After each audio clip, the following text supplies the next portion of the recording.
Nabi datang nih dari Madinah, hijrah dari Mekah ke Madinah, hijrah. Wah, disambut tala'al badru alaina min sani tiwada wajaba mada'a. Wah, datang Nabi, semuanya berdiri. Ada yang ngasih onta, ada yang ngasih kambing, ada yang ngasih korma, ada yang ngasih gandum, bertumpuk. Datang ya Rasul, hadiah. Ya Rasul, onta. Ya Rasul, kambing. Ya Rasul, semuanya pada ngasih. Ummu Sulaim diri nangis dia. Ya Allah, orang pada ngasih, saya ngasih apa nih? Saya sayang, saya cinta sama Nabi. Dipanggil anaknya Anas.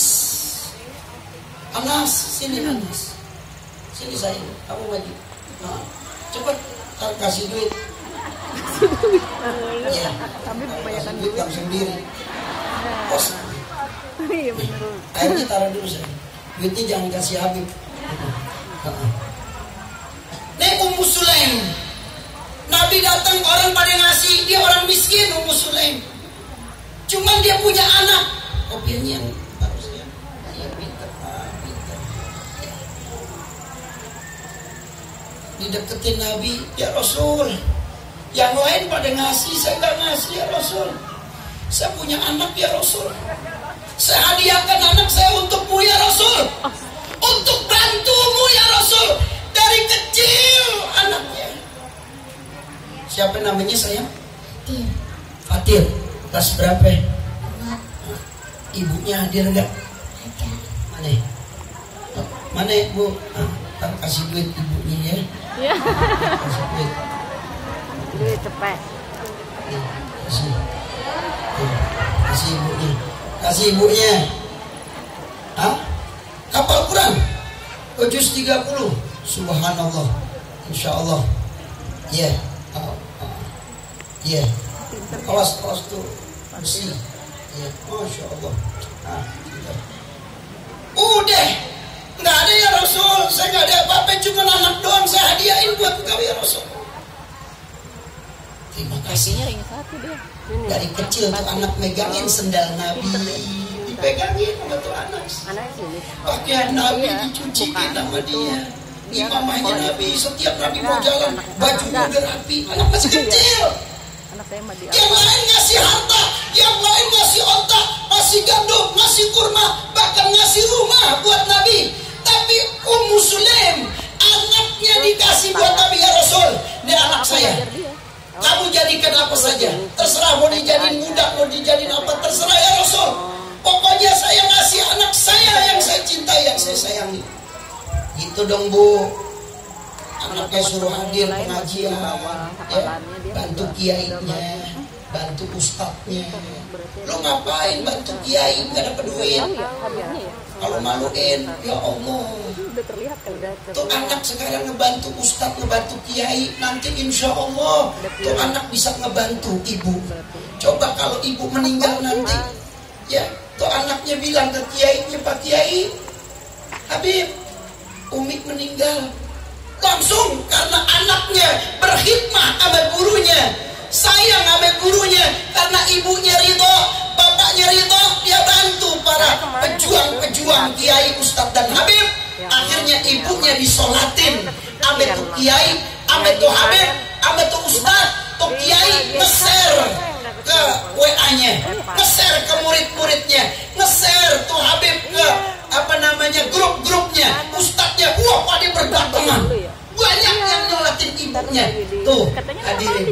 Maka kita kalau punya anak, dia rajin ngaji, dia bantu kiainya, dia bantu madrasahnya, dia bantu ustadz dan habibnya dan ustadzahnya. Gembira, senang. Kita nggak bisa kasih ustadzah kita. Allah kesian ustadzah naik Grab. Nah, kamu kan bisa bawa mobil, nak, jemput ustadzah ya nak, setiap ngajar pakai mobil saya, nggak apa-apa. Ya, kalau ustazah mau jalan-jalan ke puncak nggak apa-apa, anterin. Ya, nanti bensin kita yang isi. Ya Allah mah, kesian ustazah mah. Kalau kita beliin mobil gimana mah? Ya, nggak apa-apa. Ayo ustazah mau mobil apa? Cuman ada gak yang begitu? Gak ada. Yang kedua, hadirin, ajarin cinta ame keluarga Nabi, ame keturunan Nabi yang sekarang lagi diobok-obok ame si Imad. Keturunan Nabi katanya nggak nyambung. Hati-hati. Kita ini orang Betawi, kita ini tahu ulama-ulama kita, kiai kita, mualim kita. Kalau hari ini dia jelek-jelekan habaib, besok kiai dia jelek-jelekin, hadirin. Besok ustazah dia jelek-jelekin, besok ustadz dia jelek-jelekin, hadirin. Enggak, kita orang Betawi enggak mempan nih gituin, hadirin. Kita punya cinta sama ulama, kita punya cinta sama pewaris Nabi. Al ulama warasatul. Yang terakhir, ajarin anak kita baca Al-Quran. Bu, yang bisa baca Al-Quran, ajarin tetangga-tetangga. Gak apa-apa yang tua gak belajar, anak-anaknya gak apa-apa.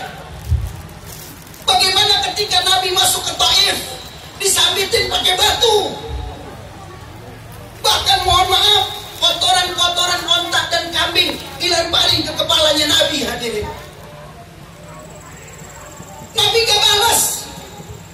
Nabi keluar dari Taif, duduk di atas di gunung. Itu gunung bergoncang. Kata Nabi, diam.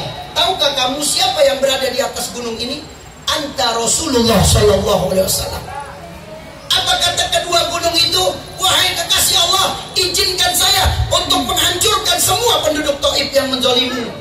Apa kata Nabi? Jangan, jangan. Saya minta sama Allah, mudah-mudahan dari tulang-tulang sulbi ibunya akan lahir pejuang-pejuang Islam. Subhanallah. Maka itu ajarin anak kita Al-Quran. Maka saya bilang sama anak saya Muhammad, Hasan, Husain, Fatimah, Abu Bakar, Abah akan cinta sama kamu.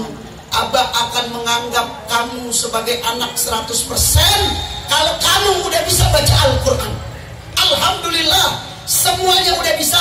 Abu Bakar udah bisa, udah masuk ke surat Al-Baqarah. Itu modal kita, hadirin. Saya pernah hadir Pak Kiai di Pondok Indah, rumahnya 2000 meter, mobilnya macam-macam. Pas orang tuanya meninggal, saya bilang anak-anaknya mana?